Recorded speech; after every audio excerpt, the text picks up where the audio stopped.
ይህንን ነው አንልም። እንደ ሌሎች ጸጋዎች አብሮ እምነትንም ከተቀበለ ኦልሬዲ ያለ እምነት ነው ሕፃኑ ሄዳ ነው ማለት ነው። አሁን መቀጠል ይቻላል። ብራዘር ዳዊት ይቅርታ ስለገባው። ያ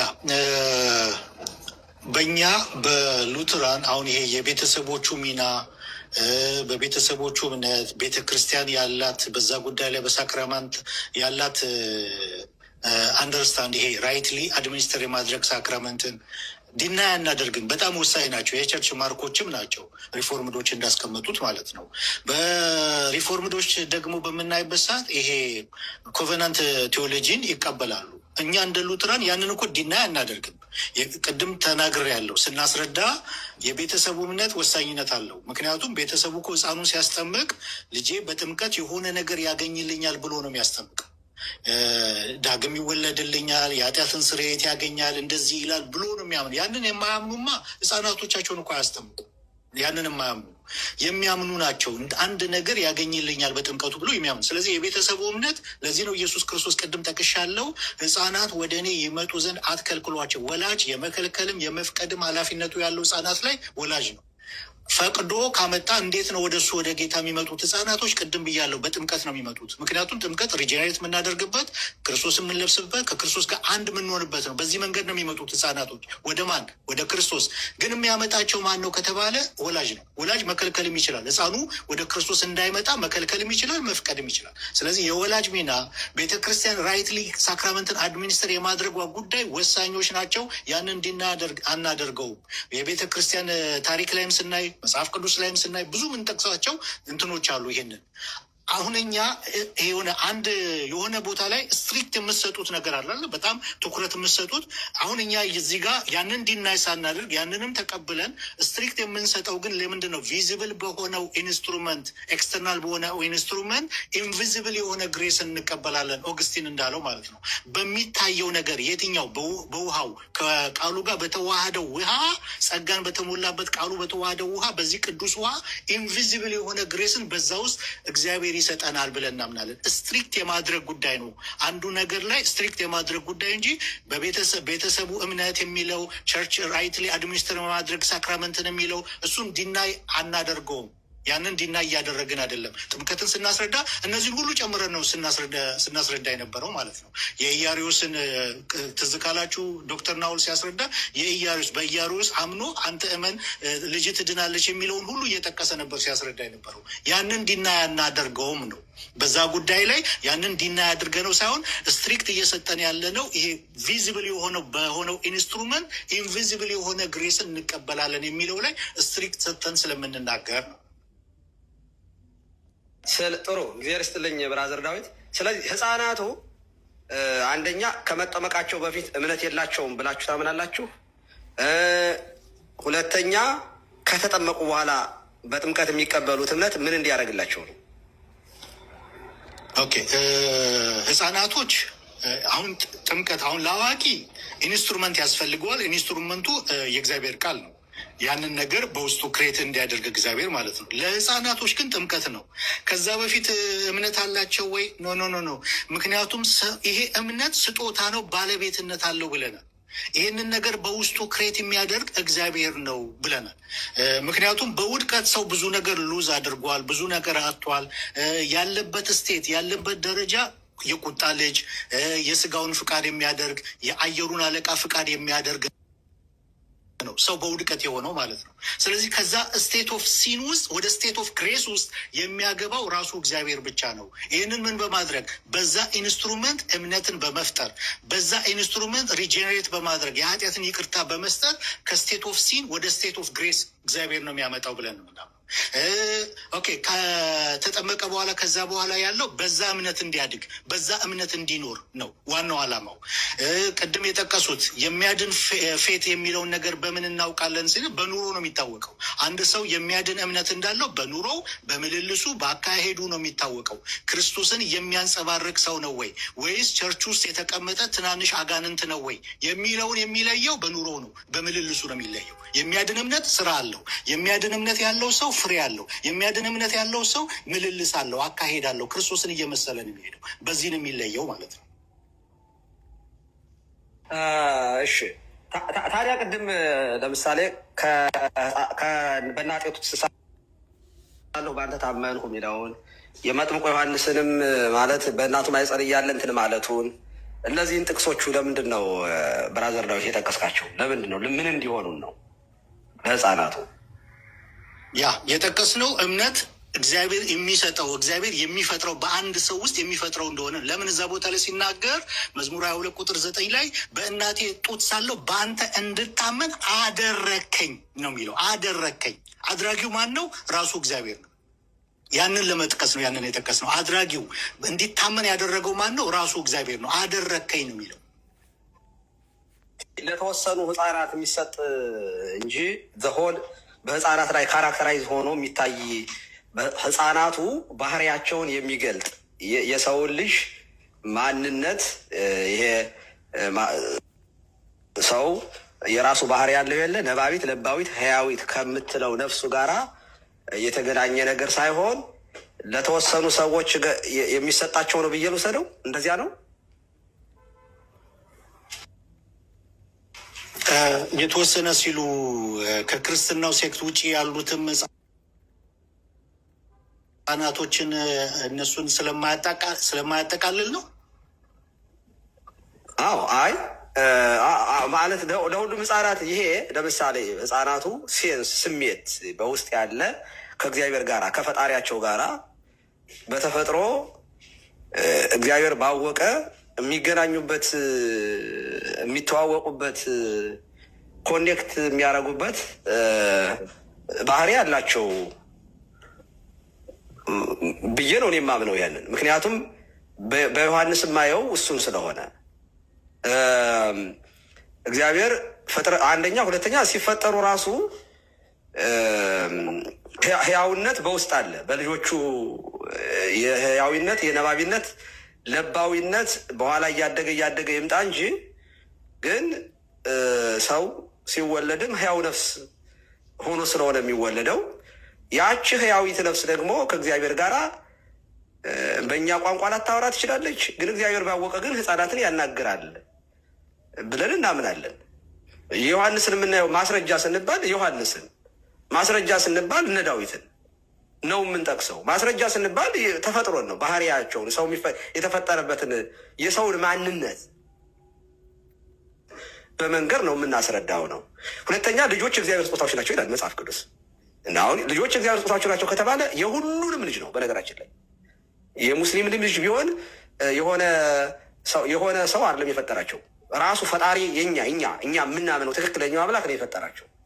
በምሳሌው ባሪያው ነው የፈጠራቸው። ስለዚህ በፍጥረት ፈጣሪያቸው ነው። ባለማወቃቸው እና በዚያ እምነት ባለመኖራቸው ነው እንጂ የሚፈረድባቸውም ለዚያ ነው። እንደኛ እኩል ሆነው እንደኛ እኩል ፈጣሪያቸው ሆኖ ግን እነሱ ሌላ ስላመለኩ ይጠየቃሉ ስለሆነ የምንለው ብራዘር ዳዊት። እኔ እንዳውም ቀሲስ ካመጡት ላይ ቀር በጣም የማይገባኝ ጥያቄ የሚሆንብኝ አሁን የእናንተ የኢትዮጵያ ኦርቶዶክስ በህፃናት ላይ ያለው ነው። ምክንያቱም ህፃናቶች ሲንፉል ኔቸር የለባቸውም፣ ኃጢአት የለባቸውም ብላችሁ ነው የምታምኑት። ኦኬ፣ እንደዛ ከሆነ ደግሞ ይሄንን ለምንድን ነው የምታጠምቁት?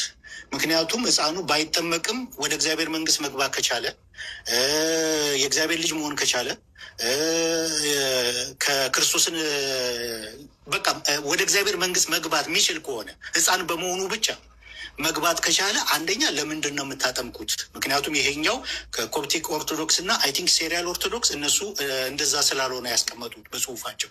የኢትዮጵያ ኦርቶዶክስ ላይ ግን ጥያቄ ያለኝ እንደውም ይሄንን ነው እርሱ አመጡት እና እንደዛ ብላችሁ ካመናችሁ ይሄ ሲንፉል የሆነ ኔቸር የላቸውም ብላቸው ካመናችሁ ለምንድን ነው የምታጠምቋቸው? ማለት አንድ ህፃን ባይጠመቅም የእግዚአብሔር መንግስት ይገባል ብላችሁ ካመናችሁ አንደኛ ለምንድን ነው የምታጠምቁት?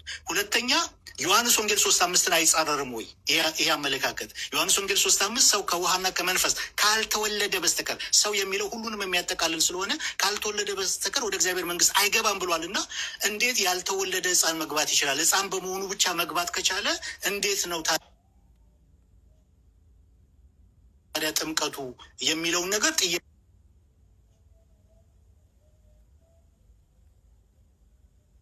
አይፈጥርም ወይ? ከዮሐንስ 3:5 ጋር አይጋጭም ወይ? የእናንተ እንደውም ቆንጆ አመጡልኝ። ይሄ ሁል ጊዜ ጥያቄ የሚፈጥርብኝ ነው ቀሲስ። በደንብ እኔ ጠያቂ ብቻ ስለሆንኩኝ እንዲያውም እኔም እንድጠየቅ ቦታ ሰጣለሁ እያልኩ ነበር። ግን ይህን አልጠቀለልነውም፣ መልሰዋለሁ። ግን ይህንን ግን ምንም እውነት ለመናገር ከሆነ ለህፃናቱ ራሱን ብራዘር ዳዊት ራሱን ወደ ጥያቄ ሳዞረው ራሱን ይሄን ራሱ ህፃናት የእናንተ ልጆች ተጠመቁ፣ ከዚያ ኦሪጂናል ሲን አለ ብላችሁ ስለምታምን ከዚያ ዳኑ። ከዳኑ በኋላ ነው እምነትን የተቀበሉት። እምነት ተሰጣቸው። ከዚያ መጀመሪያ ግን ሲድኑ ያለ እምነት ነው፣ ያለ ምንም እምነት ማለት ነው። ምክንያቱም እምነት ይፈጠርላቸዋል ስለምትሉ ያ እምነት የምትፈጠረው ደግሞ ከጥምቀት በኋላ ከሆነ ኦልሬዲ በጥምቀት አይደለም የዳኑት የእናንተ ልጆች ማለት ነው። በጥምቀት አይደለም የዳኑት። በጥምቀቱ ያለ እምነት ነው የዳኑት። ዝም ብሎ የዳኑት ነው። የእኛን ግን እንደተባለው በጥምቀት ሳይሆን በእምነት ለማለት ፈልገው ነው ቀሲስ። በጥምቀት ህፃናቱ የዳኑት በጥምቀት ብቻ ነው። እንደዛ ያለ እምነት ማለት ነው። ያለ እምነት በጥምቀት ብቻ ዳኑ ማለት ነው። ስለዚህ እዚህ ጋ ቀሲስ እዚህ ጋ እምነትን የሚቀድም ነገር ምንም ነገር የለም። ኦርዶ ሳሉቲን ስናብራራ ነበር በቀደም። ሪጀኔሬሽን፣ ሳንቲፊኬሽን፣ ጀስቲፊኬሽን እምነትን አይቀድምም በሉትራን። እምነት የመጀመሪያ ነው በኦርዶ ሳሉቲ ማለት ነው። ቴምፖራል በሆነ መንገድ በቀደምታ በደንብ በሰፊው ይሄ ሪጀነራቲቭ ላቲየስ ዲክታን ስናብራራው ነበር እና እምነትን የሚቀድም የለም። እምነት መጀመሪያ ነው በቴምፖራል ማለት ነው። ህፃናት እኮ ከተጠመቁ በኋላ እኮ ነው እምነትን በጥምቀት እኮ ነው እምነትን የተቀበሉት። በሚጠመቁበት ሰዓት እግዚአብሔር እምነትን ይፈጥርላቸዋል። በውስጣቸው እምነትን ክሬት ያደርጋል። አደሴም ታይም ደግሞ በዛውኑ ሰዓት ሪጀኔሬት ያደርጋሉ፣ ሳንቲፋይ ይሆናሉ፣ ከኃጢአት ይቅርታም ይነጻሉ። አደሴም ታይም ሶስቱ ኦከር የሚያደርጉት አደሴም ታይም ነው ብለን ምና ነገር ግን በእንትን ስናስቀምጠው በቴምፖራል ስናስቀምጠው እምነትን አይቀድሙም። እነዚህኛው እምነት ነው የሚቀድሙ። እምነት ከቀደምማ የጥምቀት ውጤት መሆኑ ይቀራል። ሲጠመቅ የሚቀበሉት አይደለም። እንደዛ ከሆነ ሲጠመቁ የሚቀበሉት ሳይሆን እንደዚያ ከሆነማ ወይ መጀመሪያ ህፃናቱ ወደ ቤተ ክርስቲያን ሲመጡ ከመጠመቃቸው በፊት እምነት ይፈጠርላቸዋል። ለዚያ ነው ሀናን ሚስኮት እንዳትደረጊ እና በኋላ እንዳትይ ዝም በይ ብዬ ከለከልኳት ባለፈው። አሁን ግን ያንን ኮንፈርም ብራዘር ዳዊት መልስ አድርገልኛል። ሲጠመቁ ስጦታ ስለሆነ የመንፈስ ቅዱስ ስጦታ ስለሆነ እምነት ሲጠመቁ እምነትን ይፈጠርላቸዋል፣ እምነትን ይቀበላሉ አልከኝ።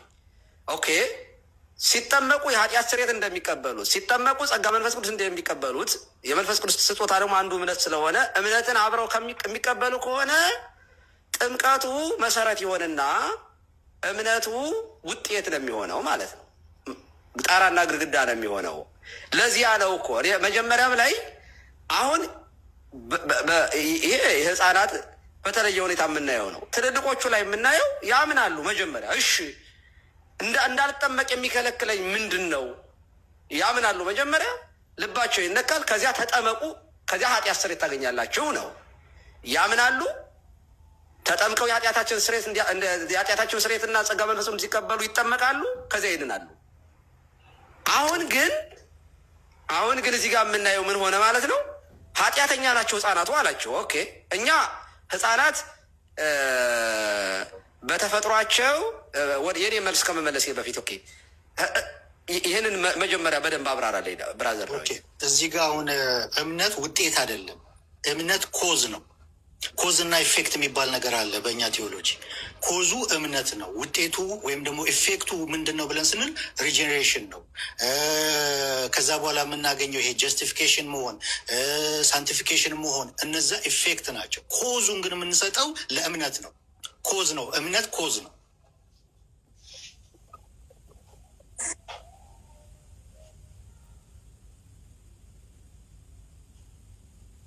መጀመሪያ ነው እምነት የሚፈጠርላቸው ብዬ ልውሰደው? አይደለም ቀሲስ፣ ቴምፖራል ኦርደር የሚባል አለ። ኦርዶ ሳሉቲ ቴምፖራል በሆነ መንገድ እምነት መጀመሪያ ነው። ቴምፖራል ያ መጀመሪያው እምነት ለህፃናት የት ላይ ነው የሚጀምረው? ከመጠመቃቸው በፊት ነው? ከተጠመቁ በኋላ ነው? ልክ በሚጠመቁበት ሰዓት ምን ያደርጋል እግዚአብሔር? በዛ በጥምቀት እምነትን ክሬት ያደርጋል። አት ሴም ታይም ደግሞ ኦከር ያደርጋል። በዛ ታይም ላይ ምን መጀመሪያ ለምን ይጠመቃሉ? ለመጀመሪያ ለምን ይጠመቃሉ? እንዴት ሆኖ ነው የሚጠመቁት? መጀመሪያ በማን እምነት ነው? ምን ብለው ነው የሚጠመቁት? ህጻናቱማ አምናለሁ ብለው እንትን ብለው እኮ አይደለም፣ ወላጆቹ ናቸው ራሳቸው ኮንፌስ የሚያደርጉት። ከዚህ በፊት ሳነብ ነበረ በቡክ ኦፍ ኮንኮርድ መጽሐፈ ስምምነት ላይ የተጻፈውን ማለት ነው። ወላጆቹ ወይም ደግሞ ስፖንሰሮቹ ናቸው ለነሱ ኮንፌስ የሚያደርጉላቸው የሚናገሩላቸው። በጣም ጥሩ። እንደዚያ ከሆነ እኮ በቃ እኛ እዚህ ላይ አሁን እኔ እንደዚያ ከሆነማ በወላጆቹ እምነት ነው ልጆቹ የሚጠመቁት፣ እንደገና የሚወለዱት በወላጆቹ እምነት ነው ካልን እኮ እኛም እንደዚያ ስለምንል እዚያ ላይ በቃ ልዩነቱ ጠፋ። ከዚያ በኋላ በሌላ ጉዳይ ነው የምናወራ። እኔ ማውራት እንትን አልፈልግም። እንደተባለው ግን እምነት ይፈጠርላቸዋል። ለምንድን ነው የምትሉት? እምነት የሚፈጠርላቸው ከሆነ ለእነሱ በተለየ ሁኔታ ህፃናቶቹ የእናንተ ህፃናት ለብቻ እምነት የሚፈጠርላቸው ከሆነ ያ እምነት ምን እንዲያደርግላቸው ነው የሚል ነው። ስለዚህ እኔ አሁን እዚህ ላይ ግድ የለም ለሌላ ጊዜ በቃ ደጋግሜ መጠየቅ እንዳይሆንብኝ በስነ ስርዓት በደንብ አልገባኝም። ወደ እኔ ልመልስ። እኛ ህፃናት